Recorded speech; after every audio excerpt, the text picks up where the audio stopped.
Teme a Dios y guarda sus mandamientos, porque esto es el todo del hombre. Porque Dios traerá toda obra a juicio, juntamente con toda cosa encubierta, sea buena o sea mala. Qué alegría estar en la casa del Señor, ¿verdad? Así que, queridos amigos, a todos aquellos que nos ven, feliz sábado. Este es un día de alegría y de felicidad y de regocijo. Vamos a cantar el himno número 439. En tu nombre comenzamos. Bienvenidos al programa de Escuela Sabática. En tu nombre comenzamos esta escuela, oh Señor. Fervor te suplicamos, es nuestro director. Cada sábado venimos a tu escuela, oh Jesús. Señor, a instruirnos la ciencia de la cruz. Esta escuela nos enseña palabra obedecer. Tu ley en nuestra vida, del mundo enaltecer. Cada sábado venimos a tu escuela, oh Jesús.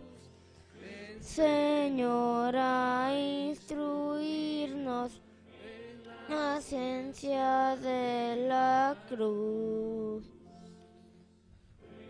Señor, a enseñarnos preceptos a cumplir. Reunidos esperamos presencia aquí sentir. Cada sábado venimos a tu escuela, oh Jesús. Ven, Señor, a instruirnos en la ciencia de la cruz. Amén. Pueden tomar asiento. Gracias, David, por tu colaboración. Y enseguida tenemos la participación de nuestra hermana Abelina Padilla con la bienvenida.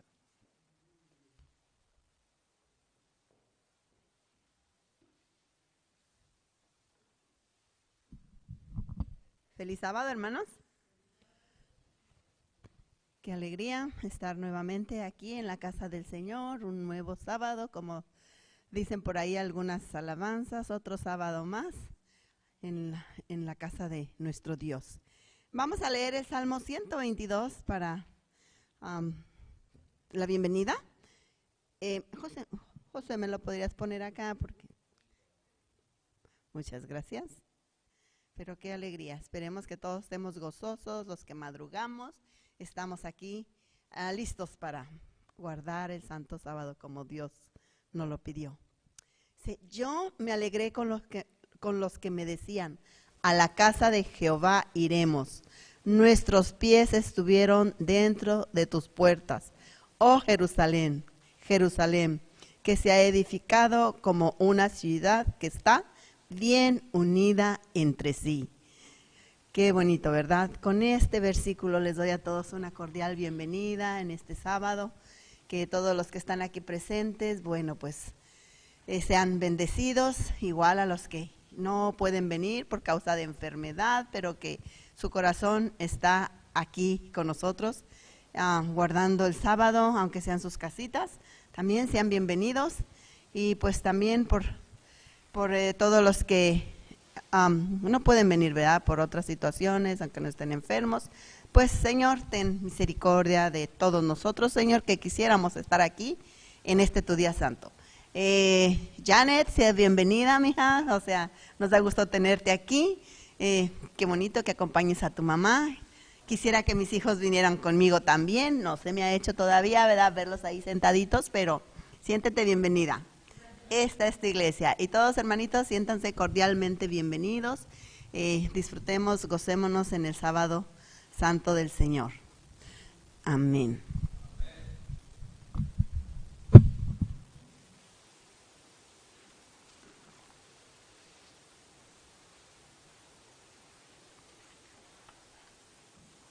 Hermanos, vamos a tener la lectura en Hebreos 7, en el versículo 26.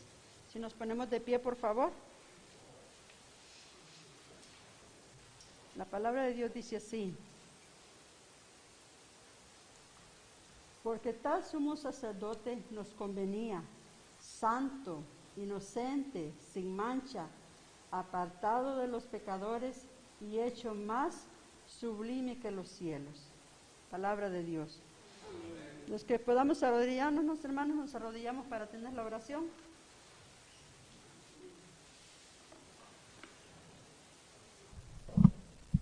Santísimo Padre que estás en gloria, venimos, mi Señor, ante tu presencia, con corazones agradecidos por tu amor, por tu misericordia, por tantas bendiciones que hemos recibido esta semana, Padre. Te damos gracias por tantos beneficios recibidos, Padre, con la salud. Nos has cuidado, nos has protegido, hemos tenido todo, mi Señor, lo que necesitamos. Te damos gracias por ello, Padre. Te pedimos, mi Señor, que bendigas a todos los hermanos que vienen en camino, a los que ya estamos aquí, mi Señor, dispuestos a escuchar tu palabra. Ayúdanos, mi Señor, a ser hacedores de tu palabra y no solo oidores. Padre amado, bendice al maestro que va a impartir la escuela sabática.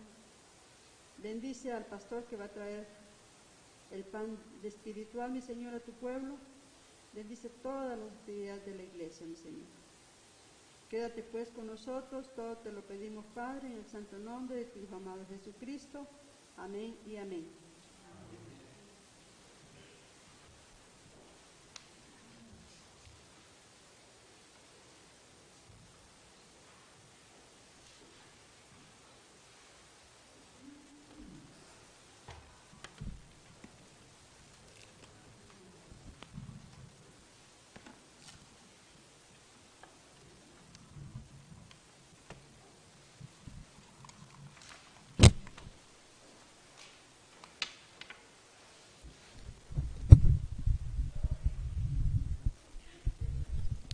¿Cómo están, hermanos? Feliz sábado. Feliz sábado.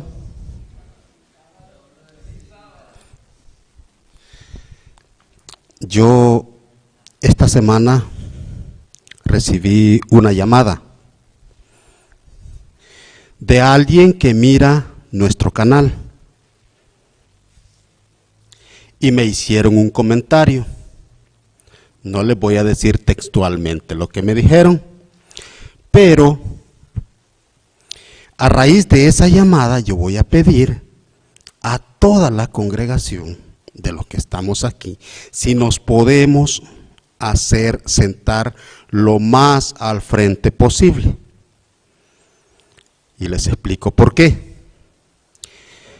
Han visto a mi hijo por televisión y mi niño es muy admirado por el ministerio que ejerce. Pero dicen que se escuchan los zapatos de él cuando va corriendo desde un extremo del templo hasta el otro extremo con el micrófono. Está chistoso, ¿verdad? No es nada, particularmente no es nada grave, pero es un detalle que vale la pena corregir, ¿verdad? Porque tenemos la bendición de tener un templo tan grande que de hecho con el distanciamiento social eso ha sido un beneficio. No nos es difícil tener distanciamiento social. Sin embargo, podemos de alguna manera no tener tanto distanciamiento social. Muy bien, dicho de esta manera, mis hermanos, nuestro repaso de escuela sabática, hemos estado estudiando el libro del apóstol Pablo hacia los hebreos. Saben que yo ya había leído este libro muchas veces, pero nunca me había percatado de la profundidad de su contenido. Lástima que el tiempo es demasiado corto en esta lección. No hay mucho tiempo para poder profundizar, para poder ampliarnos, ¿verdad? Sin embargo, como esto se trata más bien de un repaso, porque la idea es que ya estudiamos en las casas, vamos a ver lo más básico. Nuestra lección de hoy se titula Jesús, el sacerdote fiel. Y el versículo para memorizar ya lo leyó la hermana en su lectura bíblica, Hebreos 7:26, dice, porque tal sumo sacerdote nos convenía, santo, inocente, sin mancha, apartado de los pecadores y hecho más sublime que los cielos. Hermanos, creo que todos sabemos que el pecado causó un abismo entre Dios y el hombre, entre nosotros y Dios. El problema se agravó porque el pecado también implica corrupción de nuestra naturaleza. Eso es lo que enseña la escuela sabática. ¿Alguien me podría decir, de los que estamos aquí presentes, y que usted que nos mira detrás de la pantalla, piense y dígame, ¿saben exactamente qué es corrupción, bíblicamente hablando? Corrupción. Corrupción es el pecado que en lugar de ser reconocido como tal, nos lleva y nos aleja de ser humildes. Es elevado como un sistema, se convierte en nuestro estilo de vida, se convierte en parte de nuestra mente, nuestros pensamientos, una manera de vivir. La corrupción exactamente no es un acto en sí, sino una condición, un estado personal y social en el que nos hemos acostumbrado a vivir.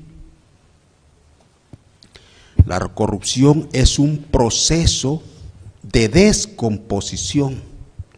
Por eso es que el salmista David escribió en el Salmo 16, capítulo 16, versículos 19 y 10. Dice, se alegró por tanto, Salmos 16 dice, se alegró por tanto mi corazón y se gozó mi alma.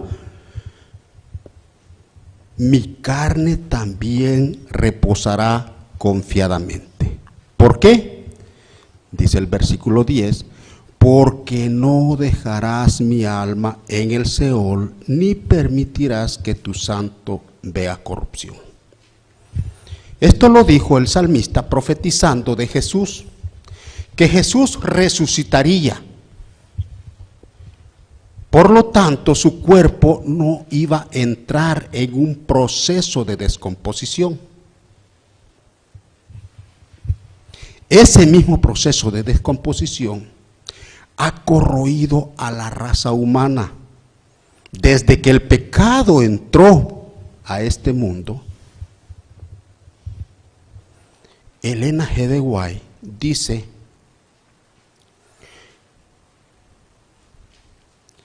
que Adán originalmente era un poco más del doble en estatura de lo que un hombre es hoy en día. Imagínese usted. Y no me mire a mí porque yo soy chaparro. Elena G. de White era americana, nativa americana, norteamericana, de Estados Unidos. O sea, ella estaba acostumbrada a ver aquellos gringotes altos. Pero aún así, ella dice que Adán era un poco más del doble de lo que era un gringote de esos. Imagínese usted cómo era el tamaño de Adán. Ahora, note usted la diferencia. Imagínese el tamaño de Abraham y note la diferencia y míreme a mí. ¿Sí o no? ¿Por qué? Porque desde que entró el pecado, entramos en un proceso de corrupción, de descomposición.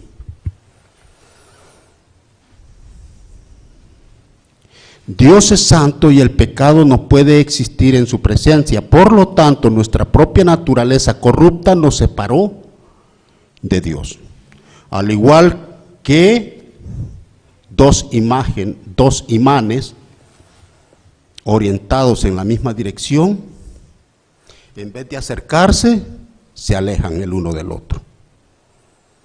Nuestra naturaleza corrupta hizo imposible que como seres humanos obedezcamos la ley de Dios.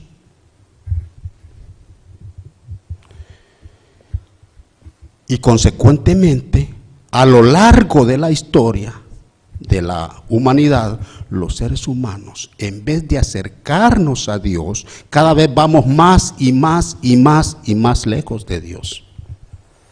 Nuestra naturaleza de pecado entró en un proceso de descomposición. Eso es la corrupción. Porque el pecado nos ha sometido en ese proceso de corrupción. En el estudio de la lección estudiamos las cosas maravillosas que hicieron el Padre y Jesús para quitar de en medio ese abismo que nos alejaba de Dios. Y para eso necesitábamos, ¿qué? Según nos enseña la lección, necesitábamos un mediador, alguien que conectara a los hombres con Dios e hiciera de puente entre el cielo y la tierra. A ese mediador, la santa palabra de Dios lo llama sacerdote. En la página del día domingo, allí en su lección de escuela sabática, se titula, por cierto, presentación de un sacerdote en representación de los seres humanos. Dice de la siguiente manera, leo de la lección: el propósito básico de un sacerdote es mediar entre los pecadores y Dios. Los sacerdotes fueron designados por Dios para ministrar en favor de los seres humanos. Por lo tanto, debían ser misericordiosos y comprender las debilidades humanas. Por eso es que el apóstol Pablo dice en Hebreos capítulo 7, versículo 6, ya hablando de Jesús, porque tal sumo sacerdote nos convenía. A diferencia de Aarón y de los hijos de Aarón, mejor es Jesús, como decía el versículo que leímos al principio, santo, inocente, sin manchas, apartado de los pecadores, hecho más sublime que los cielos. Él es el único que puede comprender nuestras debilidades y ser misericordioso. ¿Alguien me puede decir por qué? Hay una razón. Muchos piensan que porque era Dios, o porque es el Hijo de Dios. Esa es la idea más común en la mayoría de iglesias, en la mayoría de cristianas. Pero hay algo especial del por qué. ¿Alguien me puede decir?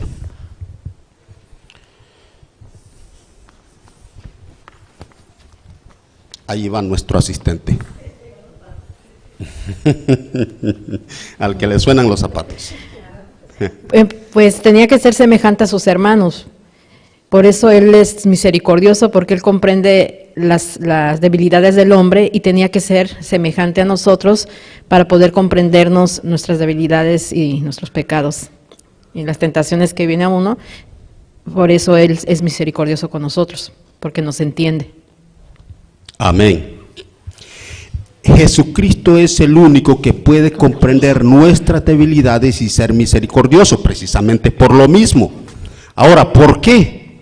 Dice el versículo 27, que no tenía necesidad cada día, como aquellos sumos sacerdotes, de ofrecer sacrificios por sus propios pecados y luego por el del pueblo.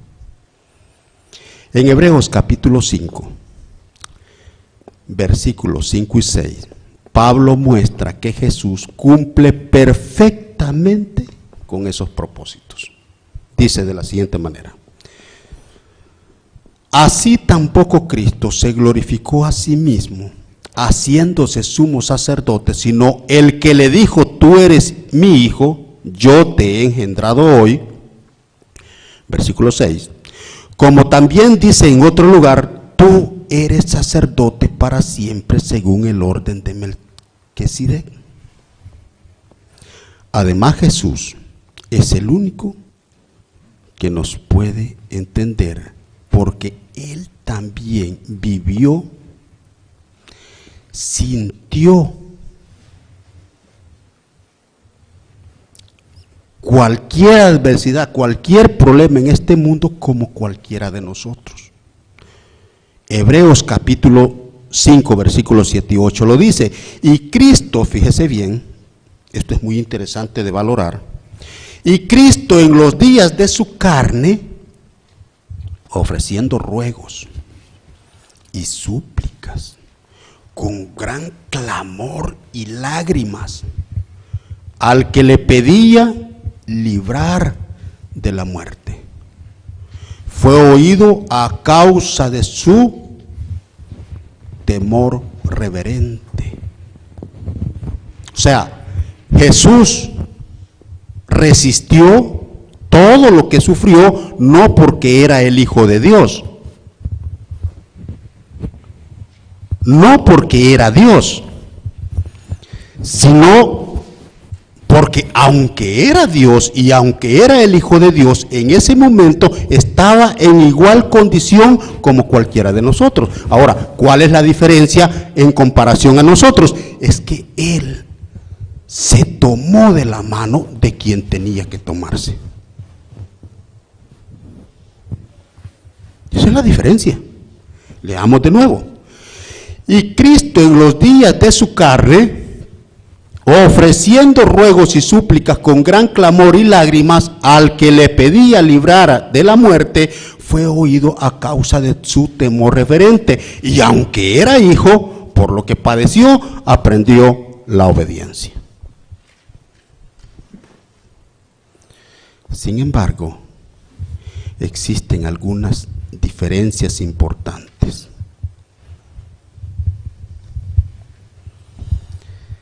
Jesús no fue tomado de entre los hombres, aunque estuvo en igual de condición de hombre.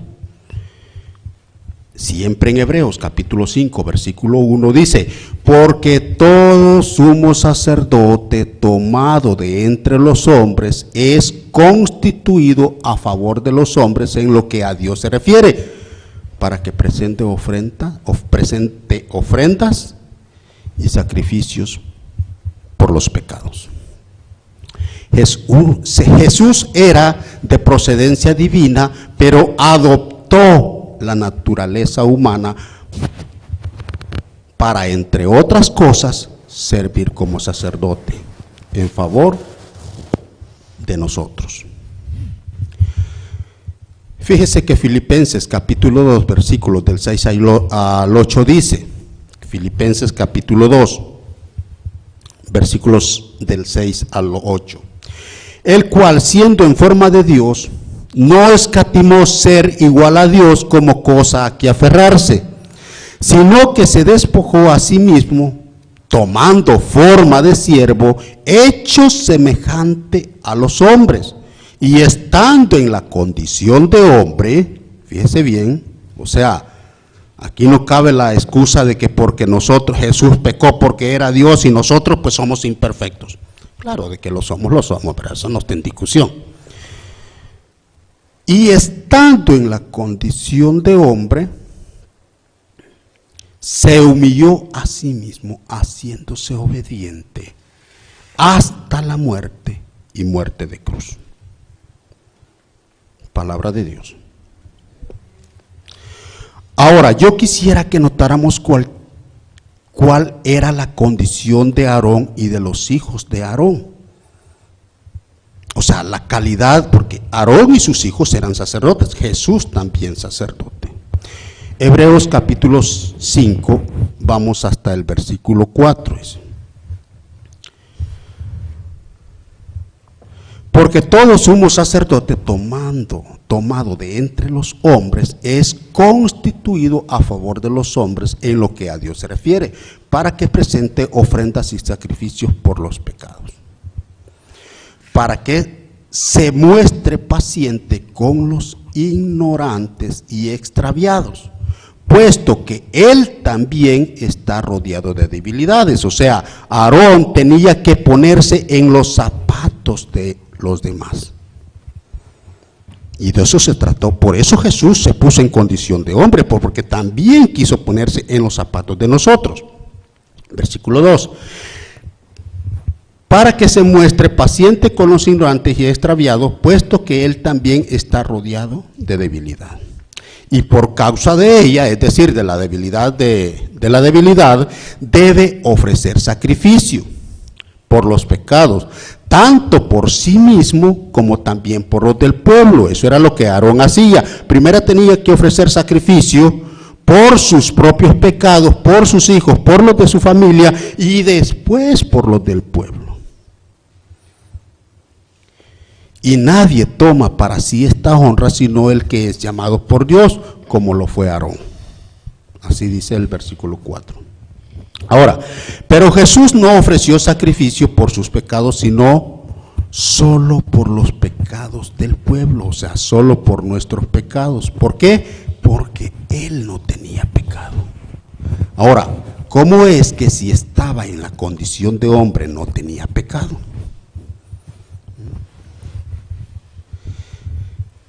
El versículo 15 de Hebreos 4, por favor. Porque no tenemos un sacerdote que no pueda, dice, compadecerse de nuestras debilidades. O sea, sí puede porque estuvo en nuestra condición. Sino que fue tentado en todo según nuestra semejanza. Y termina diciendo, pero sin pecado. O sea que se desbarató con este versículo la idea de que Jesús no pecó porque era Dios, o de que Jesús no pecó porque era hijo de Dios, y nosotros como somos imperfectos, pues nosotros sí. Jesús estuvo en igual condición, y por eso es que nos conviene que Jesús sea nuestro sumo sacerdote. Por eso es que Apocalipsis dice que el Cordero tenía 7 ojos, 7 cuernos. Toda la plenitud del conocimiento, de la inteligencia. Ahora, Hebreos 7:11. No sé cuánto tiempo me queda. Yo pierdo la noción del tiempo cuando estoy hablando de la palabra de Dios. Hebreos 7:11. Si pues la perfección fuera por el sacerdocio levítico, porque bajo el sacerdocio levítico, el pueblo recibe la ley. ¿Qué necesidad habría aún de que se levantase otro sacerdote según el orden de Melquisedec? Y que no fuese llamado según el orden de Aarón. Mire, los sacerdotes son mediadores entre Dios y los seres humanos. Sin embargo, Hebreos dice que los sacerdotes levitas no podían ofrecer acceso completo y confiado a Dios. ¿Por qué? Porque no podían ofrecer perfección, porque ellos no eran perfectos. Ellos no eran perfectos, por ende no podían de alguna manera ofrecer la perfección a los demás. Los sacrificios de animales tampoco podían limpiar la conciencia del pecador. Expiaban el pecado simbólicamente. El pecador se iba limpio del pecado que había cometido. Pero en su mente y en su corazón, posiblemente todavía iba maquinando el siguiente pecado, aunque tuviera que regresar con otro cordero.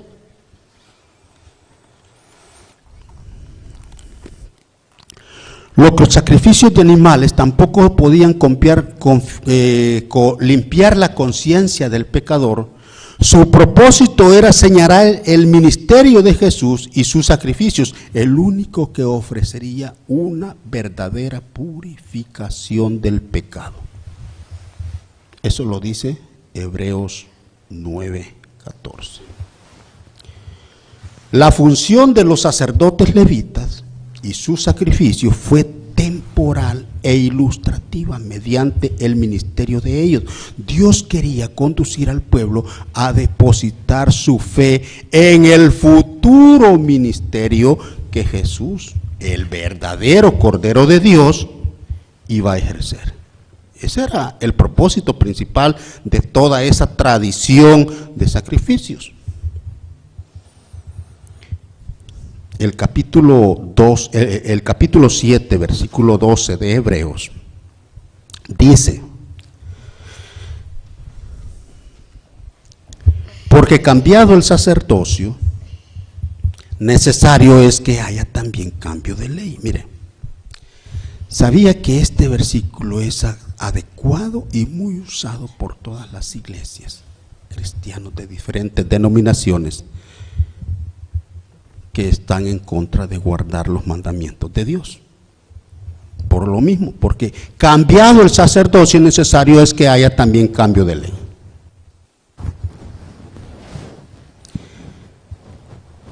Y se hace una falsa interpretación de que ya no estamos bajo la ley, sino bajo la gracia. Y que por lo tanto ya no necesitamos guardar la santa ley de Dios, y mucho menos el santo sábado del Señor, que es parte de la ley de Dios. Pero la lección de esta semana nos explica que el cambio de sacerdocio hizo necesario un cambio de ley. ¿Por qué? Porque había una ley estricta que prohibía a quien no fuera del linaje de Leví, alguien que no fuera hijo de Aarón, descendiente de Aarón, no podía ejercer el sacerdocio. Entonces había que cambiar eso, había que hacer ese cambio de esa ley. Números 3:10 dice, mire usted lo que dice, leámoslo, el tiempo ya no se está avanzando mucho.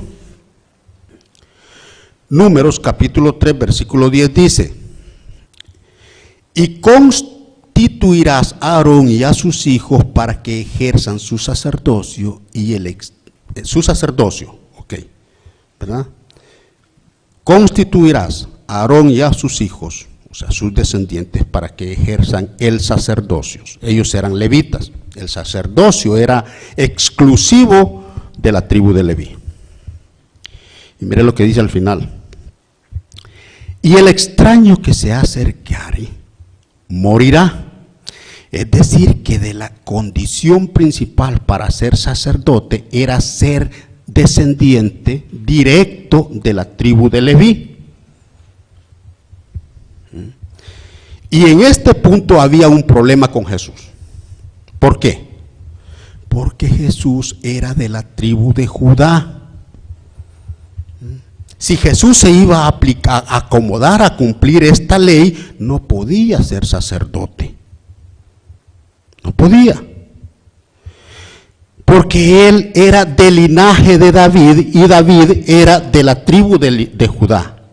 Y según la ley del sacerdocio, Jesús no podía ser sacerdote. Por esto que dice, y el extraño que se acercare morirá.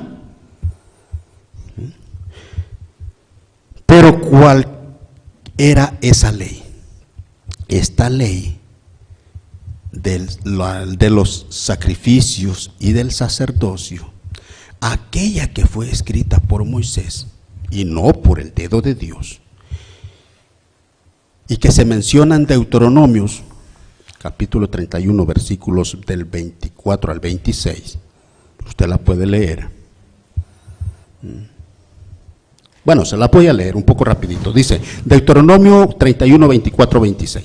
Dice, y cuando acabó Moisés de escribir las palabras de esta ley, en un libro hasta concluirlo, dio órdenes Moisés a los levitas, oiga bien,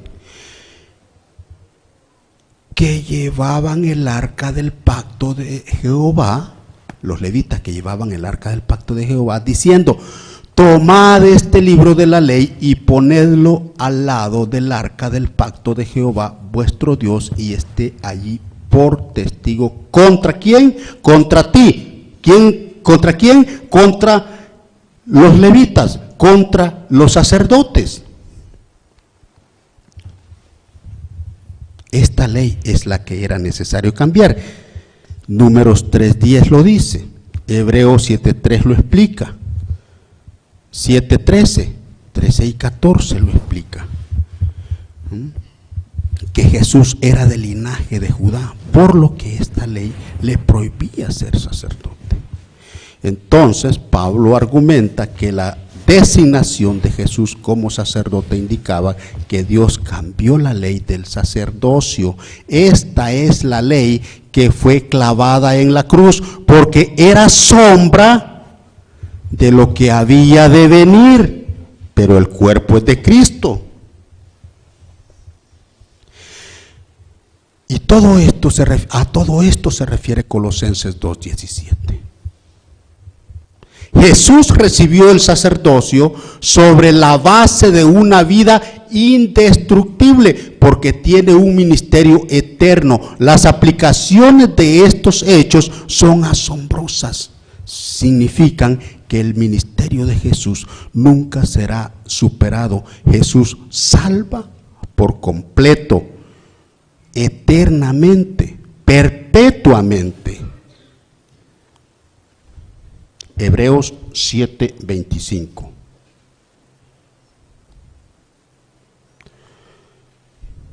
Miremos lo que dice.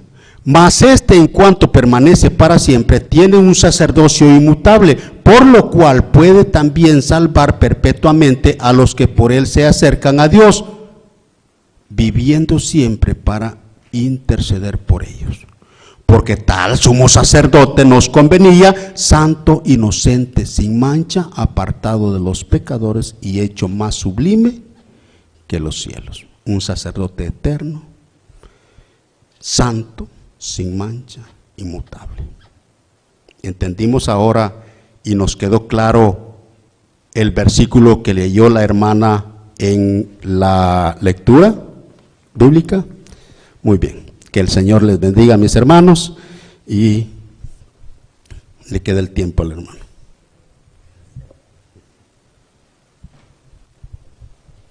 Muchísimas gracias al hermano Vázquez por el repaso de nuestra lección. Quisiera invitarlos para que podamos seguir adorando al Señor, recogiendo la ofrenda de escuela sabática, las personas encargadas, por favor.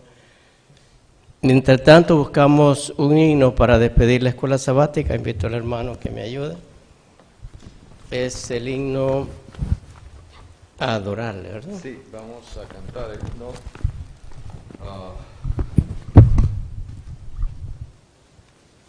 Alabarle fiel. Himno final que de esta escuela sabática que hemos tenido, gracias al hermano Vázquez. Alabadle fiel Salvador.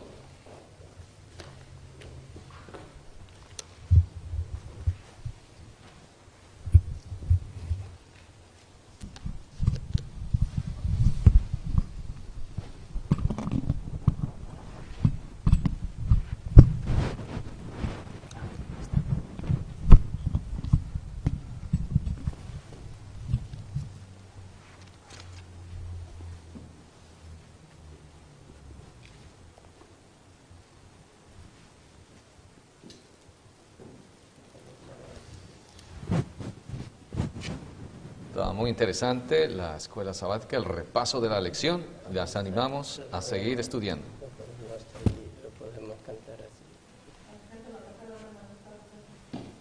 A ver, ¿quién? El himno. ¿Necesitamos el himnario? ¿No tiene ahí un himnario? ¿Qué número es?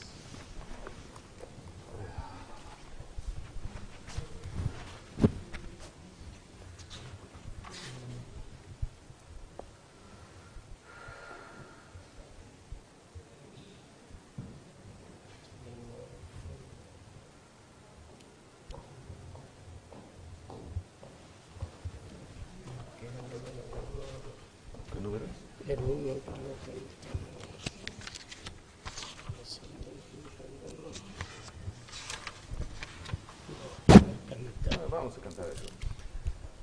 Bueno, vamos a cantar este himno que es Cantad alegres al Señor. Cantad alegres al Señor, mortalitos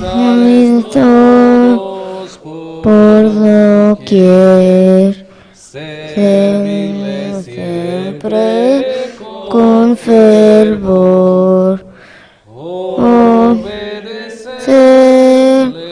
con placer, con gratitud, acción, alzar,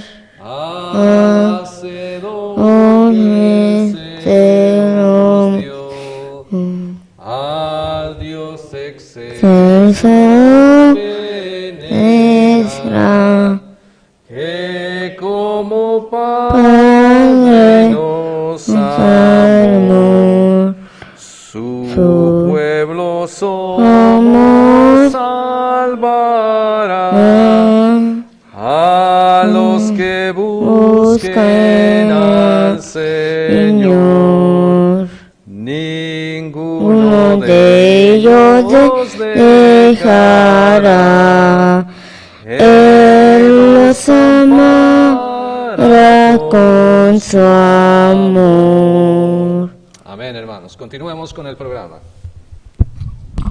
Muy bien, invitamos a la congregación para que de rodillas busquemos al Señor. Oramos. Señor y Dios, gracias por los consejos de la palabra de Dios a través del libro de Hebreos, en el cual nos has presentado esta mañana en el repaso que tenemos un sumo sacerdote y es fiel, eterno, perfecto, mediador entre la humanidad pecadora y la divinidad. Gracias por Cristo Jesús, que vivió una vida impecable estando entre nosotros y así, presentándose como un hombre perfecto, pudo ser un sacerdote sin mancha y cumplió hasta el fin. Y por eso Él está sentado a la diestra del Padre, intercediendo en nuestro favor, mientras dure el tiempo de gracia. Llegará un momento que Cristo se retirará de ese lugar y ya no habrá oportunidad. Ahora que lo hay, unámonos en adoración a ti, siendo obedientes a tus preceptos Y así, oh Dios, que podamos siempre mantenernos no solamente unidos como iglesia, sino mantenernos fieles a tu causa, haciendo tu voluntad. Gracias por Cristo Jesús, por su fidelidad, por su sangre preciosa que murió en el Calvario. Y por eso, Señor, damos gracias en esta hora, en el nombre de Jesús. Amén. Gracias. Amén.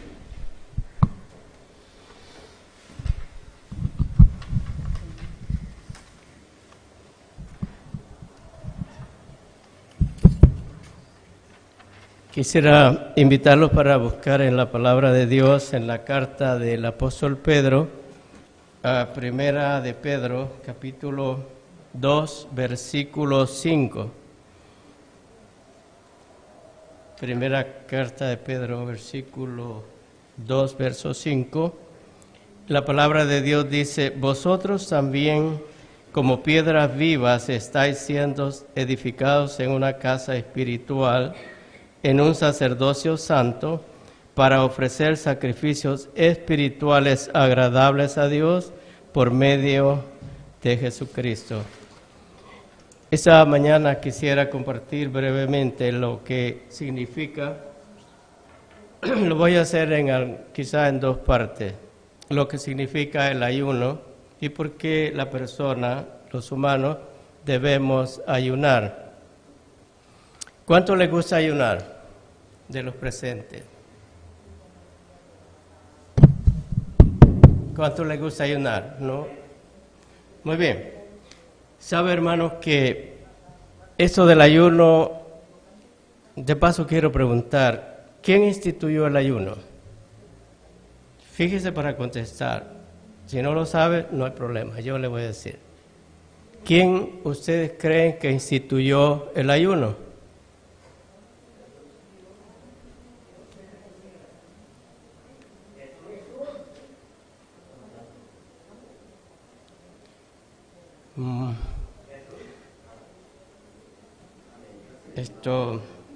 Sabe, hermanos, que esto es un poquito controversial. Dios no instituyó el ayuno. Parece que sí, y esto va a tomar un poco de tiempo, quizás unos 3 o 4 participaciones, porque el tiempo es corto. Jesús recomendó en una ocasión, cuando los discípulos se presentaron, alguien reclamó por qué no había tenido éxito una oración. Y ahí vino la recomendación de la costumbre que había en ese tiempo. Pero si usted lee los 66 libros de la Biblia, en ninguno expresa que Dios puso allí para que nosotros lo hiciéramos. De ahí viene la confusión de que en muchas ocasiones la persona hace un ayuno creyendo que sacrificando su cuerpo, privándolo de comer, está haciendo algo beneficioso para su vida espiritual. Eso es absolutamente, no es así. Si ese es el criterio que una persona tiene para ayunar, mejor no lo haga. Y le voy a decir por qué. De acuerdo a lo que leímos en la Santa Palabra de Dios, solamente Dios acepta un sacrificio espiritual y no fisiológico. Así que usted puede pasar ayunando todos los días que quiera, pero si el fundamento y la raíz del ayuno no es de base espiritual, no tiene aceptación ante los ojos de Dios. Parece un poquito contradictorio, pero lo vamos a ir entendiendo poco a poco. ¿Sabe que cuando es necesario el ayuno? Absolutamente sí, es necesario para todo ser humano. Y hay 4 clases de ayuno. Vamos a irlos viendo poco a poco. Ahora, solamente quiero reflexionar en lo que significa la parte espiritual de un ayuno verdadero. En primer lugar, cuando nosotros ayunamos, estamos en manos del médico interno. Nosotros tenemos un reloj biológico interno Y ese reloj a veces no le hacemos caso, en la mayoría de el tiempo que vivimos, no lo atendemos, no lo escuchamos, pero no le damos atención. Y eso nos causa dificultades y enfermedades. Por otro lado, tenemos un médico interno. ¿Qué hace ese médico interno? Es el que repara todas las cosas que se van dañando. Lo único que hacemos nosotros es ayudarle a que esta reparación se dé de la mejor manera. Ahora, como si usted ayuna, usted se pone en manos del médico. Ahora, ¿qué sucede cuando usted tiene una enfermedad? Lo primero que recurrimos es a la medicina, al medicamento. No a la medicina. Medicina es una cosa, medicamento es otra. Son dos conceptos totalmente diferentes. Medicina es lo que cura, medicamento es lo que se toma. No es lo mismo. Cuando usted dice, voy a tomar medicina, no es así. Usted no toma medicina, usted toma un medicamento. ¿Sí? ¿Estamos bien, hermano? Hello. ¿Estamos captando? Sí, porque... Ok, muy bien. El ayuno no es un sacrificio para usted, ni lo tome de esa manera, porque los únicos sacrificios que son aceptables a Dios son espirituales. Y el ayuno es un asunto muy personal, no es colectivo.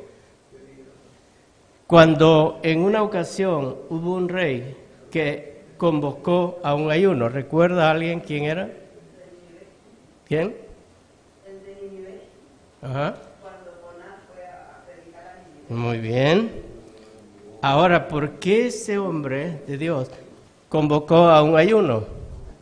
Allí era un concepto totalmente espiritual y no era fisiológico.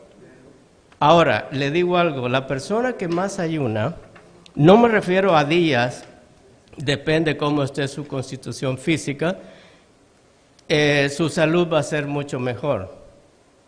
Entre más coma usted va a estar más enfermo, eso téngalo bien seguro, mucho garantizado. Entre menos come, usted va a vivir mucho mejor, porque usted tiene que comer para lo necesario, o sea, para vivir y no vivir comiendo. Ese es el problema. Debemos de tomar en cuenta esto y seguir los consejos del apóstol Pedro, que dice que lo único que Dios acepta como ayuno es lo que tiene caracteres espirituales. Y la otra cosa, ¿usted cree que es conveniente cuando usted hace un ayuno decirle a su familia o a su vecino o a la iglesia? No, ¿por qué, hermano? Porque como es de carácter espiritual, usted solamente hable con Dios. No tiene por qué andar chismeándole a nadie, solamente trate eso seriamente con el Señor y Él conoce las intenciones de su corazón. ¿Hay alguna pregunta, hermano? Sí, diga. ¿Hay un horario específico para el ayuno? Perdón, ¿un qué? ¿Horario?